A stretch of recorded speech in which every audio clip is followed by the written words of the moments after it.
In 1996, world-renowned alpaca breeder Don Julio Beretta wondered, is there anything American alpaca breeders could do to help the poor Quechua children of my hometown of Macasani? The answer was yes, and Quechua Benefit was born. Mi nombre es Elena Barreda. Actualmente trabajo en Acoyo desde sus inicios, porque papá compartía mucho el cariño de los niños, ¿no?, con nosotros. Siempre estaba en la conversación de la familia, la importancia que tenían los niños, no solamente en cuanto a sus necesidades materiales, sino también enseñarles valores, ¿no?, como el amor a la patria. Alpacas are raised at altitudes of between 12 and 16,000 feet in the central highlands of Peru. This extreme elevation is the last plateau upon which man can survive. Rosa and her husband, together with their 7 children, occupy a 10 by 15 foot tobacco-colored hut constructed of mud bricks. It has no running water, no electricity, no drainage, no toilet, and no bath. Smoke from the cook fire hovers at the blackened ceiling of the golden thatched roof, evaporating through the straw into thin air, like mist from a pond. The floor is dirt. On nights when the wind whistles and the ice on the ground is covered by snow, a basic function, such as going outside to relieve oneself, is not a reasonable alternative. Alpacas connect the supporters of Quechua Benefit to the Quechua people of Peru. These people care for 95% of the alpacas here on Earth. My name's Mike Safley, and I began to work with the Quechua poor at the request of a man who would become a dear friend, Don Julio Beretta. You're welcome to Casa Chapi. The Casa Chapi Children's Home is dedicated to his memory. He was an alpaca breeder, a simple shepherd at first glance, but he had a wisdom that radiated far beyond alpacas. Our story begins with his simple request: can you help my people? My love for the Peruvian people, the desire to give back to the Quechua, because I'm an alpaca breeder as well, I just kind of feel a connection. The difficulty of the Quechua people's lives is reflected by the infant mortality figures reported by Jorge Flores Ochoa in his book, Pastoralists of the Andes. 26% of the infants born are dead before age 1. 37.5% are dead before age 5. 42% of all babies born are dead before they reach the age of 10. My favorite interaction that we had was a very young woman. She was 38 weeks pregnant, and full term is 40 weeks. And she had never heard her baby's heartbeat. She was just very uptight and really scared about what she was about to go through. She had so many questions for us, and just question after question. I think we really helped to reassure her that everything was going to be all right. These dismal facts have not changed over time, yet the Andean alpaca communities have persisted. Most people could not exist in similar circumstances. Here, everything is altered by the altitude. Temperatures reach freezing in bright sunlight. Mountain peaks, when viewed in the thin air and blinding light, seem near enough to touch, but run away forever as you approach. The men and women who live at these perilous altitudes are constantly challenged. Rosa walks with her shoulders pulled back by the weight of her baby, who's wrapped in the green and red striped poncho tied at her neck. The ever-present hat, worn in the ancient fashion of her Pueblo's women, marks her birthplace, the same area where she might have 12 children before she dies. Her ruby-red bell-shaped skirts are layered over hand-spun, hand-knitted alpaca leggings, worn like a fancy woman's stockings, but giving better protection against the hostile weather. As team leader, I basically help organize the doctors and the volunteers, especially in the pharmacy. My role is kind of to make sure everything goes smoothly for the doctors and to see that they get what they need in order to see the patients.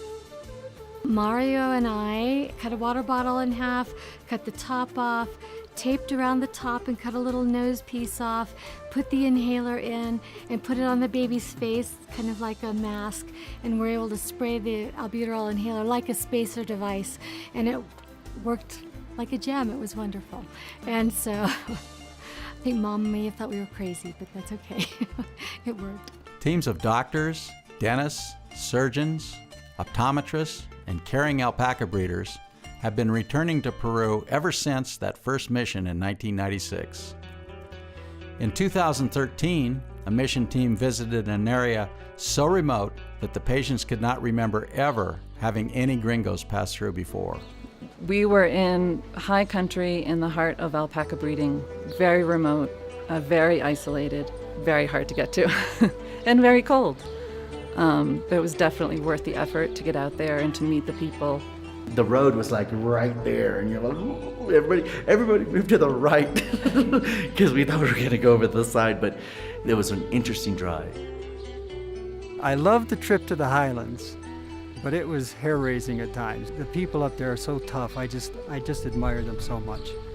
The highlands, I think, was one of the most difficult mission trips that I've been on and our group has been on. We went into places where Americans have never been before, but that's where the greatest needs are. I mean, it's fun to go to places that are easy to get to and where people are, but most of those people have medical needs met. But to go to these places where no Americans had ever been to provide medical care is pretty exciting. In our last clinic, we saw, I guess 367 patients, and just to see the joy that community had. We had the whole community involved, the schools, all the people of the town, and just all the joy they had that we were there and helping them was the most rewarding part of the trip. We were on some pretty treacherous roads, but once we got there, set the clinic up, it was a beautiful location. We saw a lot of patients that day, a whole lot of kids, and it was just an overall good experience. A typical team sees about 300 patients a day, working from morning to night. They pull teeth, examine babies, and care for pregnant mothers. They hand out worm medicine, antibiotics, neonatal vitamins, and pain medicine. They strive to see everyone, but that's often impossible. The mayor of one of the cities gave a little speech. He was really touched by the fact that people would come from a continent away and give their time and money to help people that their own government had forgotten. Don Julio said that the need in Peru is like a dripping faucet. It never stops. Why do people donate their hard-earned money, participate in medical missions, contribute their skills, and volunteer for a largely forgotten people? It's easy to recite Quechua Benefit's accomplishments. 75,000 patients and counting have received free medical and dental treatments, all provided by volunteers. The support of feeding programs that have provided hundreds of thousands of free meals, and the construction of Casa Chapi's Children's Village that shelters some of the poorest kids on earth. Quechua Benefit has accomplished a lot, all through the generosity and effort of hundreds of volunteers. All of this explains what and how, but not why. Over time, I've begun to realize that love is the most likely reason why. My love of Peru and for the people here, I think it's been said that charitable work is really selfish, in that the people who serve end up getting more from serving than the people who we are serving. The range of emotion surrounding any act of charity can originate from pity, an inner need to help, or a disciplined desire to give back. We can sacrifice, be faithful, donate to charity, help our friends, and lead upright lives. But without love, good deeds lose meaning and are often not sustainable. The Benedictine monks of the Catholic Church believe we should visit the sick, clothe the poor, and shelter the oppressed. But this tells us what to do. It does not explain why we do it. I think it's important that whatever gift God has given us, that we give back. I mean, we can't, if God gave me a gift of practicing medicine, my role is to give that back in some way. I see the Quechua people as deserving of our charity, not because they are alpaca breeders, although that's what attracted me to them in the first place, but because they deserve to be loved. The English poet William Blake had this to say about love. Love seeketh not itself to please, nor for itself hath any care, but for another gives its ease, and builds a heaven in hell's despair. That's the right thing to do. I'm buying my way into heaven. Hopefully. It was just a beautiful thing to see them appreciate us, and in turn I so appreciated them. I really like taking care of people, and I found a group of people that I love working with. The kids. You know, the kids bring you back. This is where I'm called to be. 87% of all donations to Quechua Benefit go directly to programs in Peru. We are an all-volunteer organization with no paid staff in the United States. The directors of Quechua Benefit receive no compensation. Quechua Benefit is taking aid directly to the people who need it without it being filtered through bureaucracies and a lot of money being spent for nothing. And it's very efficient, and they make good use of the volunteers and the doctors. And another thing, the donors aren't giving their money to pay for us to be here. Everyone who comes on these trips pays their own way, buy their own plane tickets, they even pay a mission fee. We don't stay at luxury hotels by any means. I get more back than I give. The charity is grateful for foreign support from Canada, Peru, Germany, Australia, Europe, and England.